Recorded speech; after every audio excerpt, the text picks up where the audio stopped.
Kejadian ini terjadi sekitar tahun 2003, kala itu Fadil tinggal di sebuah kota kecil. Di daerah tersebut banyak terdapat warung-warung kecil yang memenuhi sepanjang jalan utama kota. Rumah Fadil sendiri terletak di pinggir jalan utama kota, menjadikannya cukup strategis dan ramai.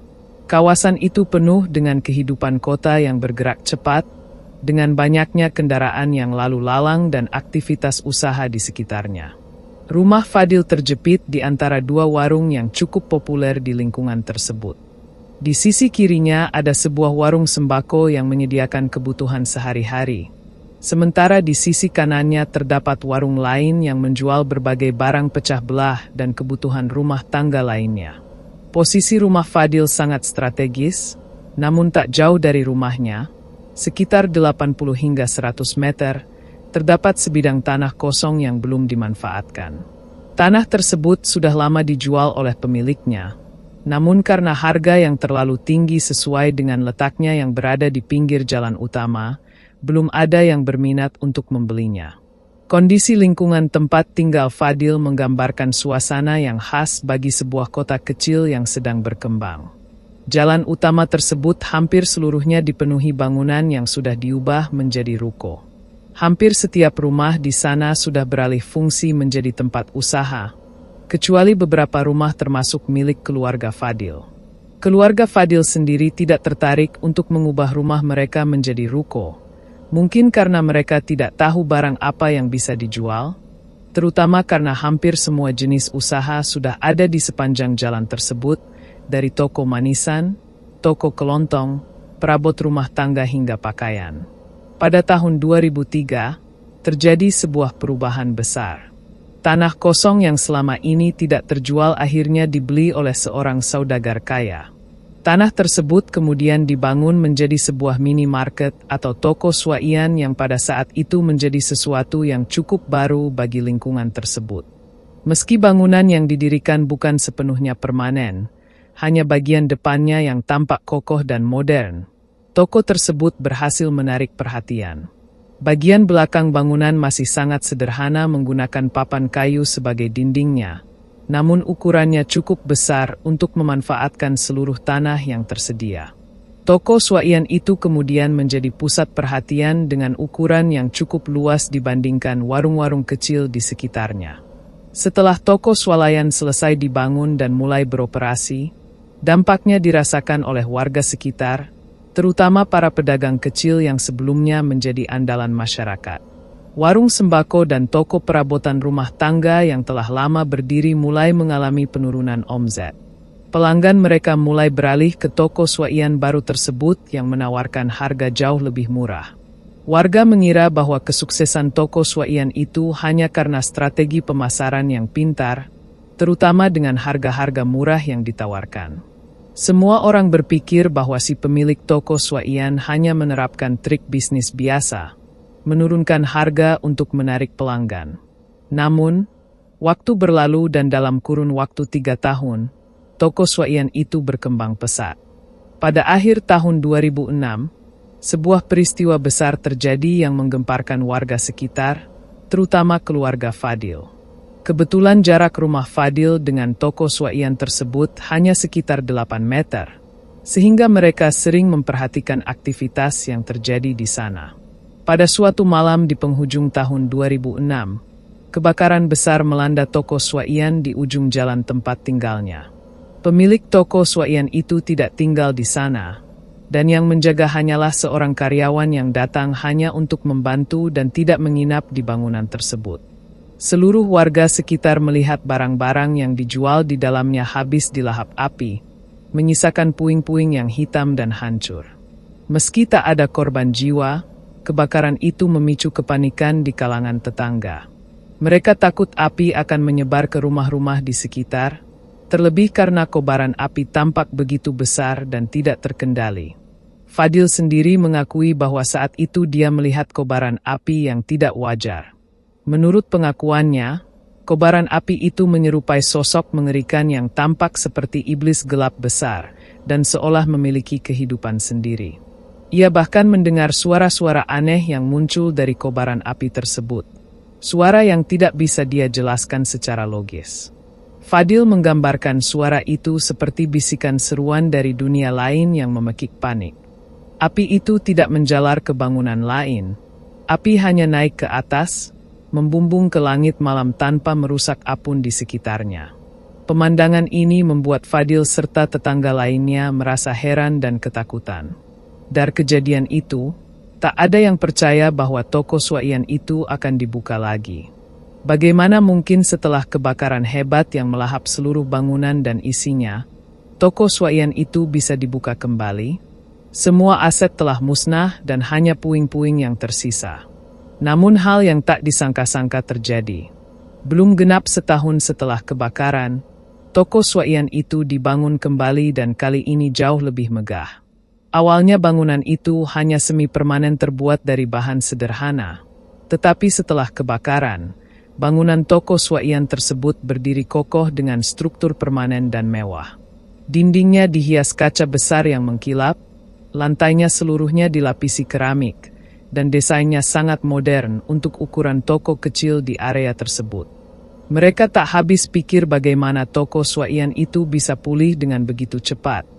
Apalagi dengan kualitas bangunan yang jauh lebih baik dari sebelumnya. Banyak yang berspekulasi bahwa pemilik toko swaian mendapatkan bantuan finansial, mungkin dari asuransi, mengingat usahanya sudah berjalan sukses selama beberapa tahun sebelum kebakaran terjadi. Penjualan toko swaian itu dikenal sangat baik sehingga tidak mengherankan jika pemiliknya mengasuransikan usahanya sebagai antisipasi jika terjadi hal-hal yang tidak diinginkan. Namun ada hal lain yang mencurigakan. Setelah pembangunan ulang, toko swaian itu dikelilingi pagar tinggi yang menghalangi pandangan siapapun yang berada di sekitar. Bangunan itu menjadi sesuatu yang jauh lebih besar dan mewah daripada sebelumnya. Fenomena ini menimbulkan rasa penasaran di kalangan pedagang kecil dan warga sekitar. Mengapa bisa secepat itu mereka kembali ke toko swaian? Gumam beberapa orang, ada sesuatu yang terasa janggal, aneh, dan sulit dijelaskan dengan logika. Salah satu yang merasakan kejanggalan ini adalah Pak Anwar, seorang penduduk yang tinggal tak jauh dari toko swaian. Suatu hari, Pak Anwar berbelanja di toko tersebut. Dengan tenang ia menyerahkan uang Rp6.000 kepada kasir yang melayaninya. Kasir tersebut, seorang perempuan muda, dengan cepat menghitung dan memberikan kembalian. Pak Anwar pun memasukkan uang tersebut ke dalam sakunya lalu segera pulang. Namun, di rumah, sesuatu yang aneh terjadi saat Pak Anwar hendak melakukan kembalian itu. Uang tersebut tiba-tiba menghilang tanpa jejak. Kantongnya kosong dan ia yakin sekali bahwa sebelumnya ia telah menyimpan uang itu dengan baik. Dengan rasa bingung, Pak Anwar berpikir mungkin uangnya jatuh di jalan. Dia memutuskan untuk kembali ke toko swaian dan bertanya kepada kasir. "Bak, tadi saya sudah terima kembalian kan? Tapi kok uangnya tidak ada?" Sang kasir hanya tersenyum tipis. "Sudah saya kasih Pak, mungkin jatuh di jalan." Peristiwa misterius ini kian menambah kecurigaan warga. Dari berbagai pengalaman aneh yang dialami warga, mulai muncul desas-desus bahwa toko swaian tersebut memiliki aura negatif. Jangan-jangan mereka pakai pesugihan, gumam seorang kepada tetangganya. Kecurigaan ini menyebar dengan cepat, namun tidak ada satupun yang bisa membuktikan dengan pasti. Pemilik toko swaian tetap tampak sebagai pengusaha biasa yang tekun dan bekerja keras. Namun, pada tahun 2009 di malam yang sepi sekitar pukul 11 malam, toko swaian itu kembali terbakar. Kebakaran itu terjadi di saat seluruh karyawan sudah pulang dan miliknya pun sudah meninggalkan aset tersebut. Keesokan paginya, bangunan toko swaian hancur lebur. Semuanya habis dilalap si jago merah. Menurut laporan resmi dari pihak kepolisian, penyebab kebakaran kali ini adalah konsleting listrik. Sama seperti yang terjadi pada kebakaran pertama. Aliran arus pendek menjadi pemicu terbakarnya bangunan tersebut. Meskipun tidak ada korban jiwa dalam peristiwa ini, kebakaran kedua yang menimpa toko swaian tersebut menambah lapisan misteri. Warga semakin yakin bahwa ada sesuatu yang lebih dari sekadar kebetulan. Desas-desus tentang pesugihan kembali mencuat semakin kuat setelah kebakaran kedua ini terjadi. Namun, seperti sebelumnya, tidak ada satupun bukti yang dapat menunjukkan apa yang sebenarnya terjadi di balik kejadian-kejadian aneh itu. Jadi ketika kebakaran besar itu terjadi untuk kedua kalinya di toko swaian tersebut, Fadil yang tinggal tidak jauh dari lokasi merasakan kecemasan yang mendalam. Perasaan gelisahnya jauh lebih intens dibandingkan saat kebakaran pertama kali terjadi. Api yang berkobar malam itu tampak jauh lebih ganas.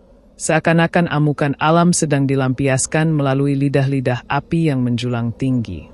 Dari jendela rumahnya, Fadil memandang kobaran api yang begitu dahsyat. Ia terpaku melihat betapa cepatnya si jago merah melahap bangunan toko swaian, mengubahnya menjadi lautan api yang tak terkendali. Namun, ada sesuatu yang berbeda kali ini di antara kobaran yang berkobar itu. Sesuatu yang darahnya membentuk gambaran kemarahan yang besar. Api yang amarah dan hitam. Dia merasakan bulu kuduknya berdiri di dalam api, samar-samar terlihat bayangan sosok misterius. Sosok itu menyerupai iblis dengan tanduk tajam yang menjulang di atas kepalanya. Wajahnya mengerikan, penuh dengan amarah yang seolah terpancar melalui kobaran api. Dari dalam api itu terdengar suara geraman yang menggama, suara berat seperti makhluk yang sedang murka. Fadil mengusap wajahnya, mencoba menyadarkannya, tetap penglihatan itu tidak hilang. Sosok itu berdiri di tengah-tengah api dengan sikap yang menakutkan. Fadil berdoa dalam hati memohon agar api tidak merambat ke rumah mereka. Ya Allah, lindungilah kami, bisik mereka penuh harap. Rumah Fadil berada sekitar 80 meter dari toko swaian, tapi jarak itu tetap membuatnya merasa was-was mengingat rumah-rumah dan warung-warung di sekitar toko swaian berdempetan. Hanya dalam hitungan detik api bisa menjalar dan menghanguskan semuanya. Namun meskipun api berkobar begitu dahsyat, entah bagaimana kobaran itu tidak menyebar ke samping. Api seolah-olah hanya menjulang ke atas, seakan memiliki kendali sendiri. Malam itu meskipun kobaran api terlihat begitu menakutkan, rumah-rumah warga selamat dari bahaya besar. Mereka pun mengucap syukur walau hati masih diliputi rasa takut. Setelah kebakaran kedua ini, pihak kepolisian segera memasang garis polisi di sekitar lokasi untuk mencegah warga mendekati area tersebut. Kebakaran yang terjadi 2 kali berturut-turut menimbulkan kecurigaan yang mendalam dan investigasi lebih lanjut diperlukan untuk mengungkap penyebab di balik peristiwa misterius ini. Pemilik toko swaian pun tak pernah terlihat lagi setelah kebakaran tersebut. Toko swaian yang dulunya ramai dikunjungi kini hanya menyisakan puing-puing yang terbakar, sunyi dan mencekam. Puing-puing itu dibiarkan begitu saja tak terurus. Beberapa warga yang berprofesi sebagai pemulung mulai merambah ke lokasi tersebut mencari barang-barang yang masih bisa dijual seperti potongan besi atau material lain yang mungkin masih memiliki nilai. Setelah kebakaran kedua, penemuan mengerikan terjadi di antara puing-puing toko swalayan yang terbakar. Salah satu pemulung dan anaknya menemukan benda aneh di sela reruntuhan. Ketika sang ayah menyadari apa yang ditemukan, rasa panik melanda dirinya. Ia berteriak meminta pertolongan, menarik perhatian warga sekitar. Dalam waktu singkat, warga berkumpul mendengar ada penemuan mengerikan di antara puing-puing toko swalayan tersebut. Orang-orang mulai mencari lebih lanjut, berharap atau justru takut menemukan sisa-sisa tubuh lain yang mungkin tersembunyi di bawah reruntuhan. Karena penemuan ini, pihak kepolisian pun turun untuk melakukan pencarian lebih mendalam. Setelah berjam-jam mengangkat reruntuhan dan menelusuri setiap sudut bangunan yang hancur, polisi serta tim SAR tiba-tiba dikejutkan oleh temuan yang tidak terduga. Di antara serpihan batu dan besi, mereka menemukan 3 tengkorak kepala manusia. Tidak ada jejak tulang belulang lain yang mendampingi, hanya 3 tengkorak yang nampak begitu jelas. Temuan ini membuat seluruh warga yang hadir di tempat kejadian terdiam dalam kebingungan. Mereka berbisik satu sama lain, bertanya bagaimana mungkin kebakaran ini tidak menelan korban jiwa sama sekali. baik pada insiden kali ini maupun kebakaran yang terjadi beberapa tahun sebelumnya. Lantas, milik siapa tengkorak-tengkorak itu? Penelusuran dimulai dari insiden kebakaran pertama yang terjadi setahun silam, ketika toko swalayan masih beroperasi. Saat itu, toko dijaga sepasang suami istri, namun malang sudah menanti. Teori bahwa tanah tersebut adalah bekas kuburan tua yang terlupakan dengan cepat dibantah oleh warga setempat. Mereka yakin bahwa tanah tempat toko swalayan berdiri bukanlah bekas pemakaman atau tempat yang memiliki sejarah mengerikan. Namun, kejadian-kejadian aneh mulai muncul setelah kebakaran kedua. Pemilik toko swalayan, Pak Herman, tiba-tiba menghilang tanpa jejak. Tanah bekas toko swalayan dibiarkan terbengkalai. Warga mulai bertanya-tanya apa yang sebenarnya terjadi dengan Pak Herman dan mengapa ia seolah-olah lenyap setelah peristiwa kebakaran tersebut. Sejak kejadian itu, tanah bekas kebakaran semakin menjadi pusat perhatian. Beberapa warga melaporkan penampakan 3 sosok bayangan hitam di sekitar puing-puing bangunan. Sosok-sosok itu kerap muncul pada malam hari, menakuti orang-orang yang lewat di jalan yang berada di reruntuhan.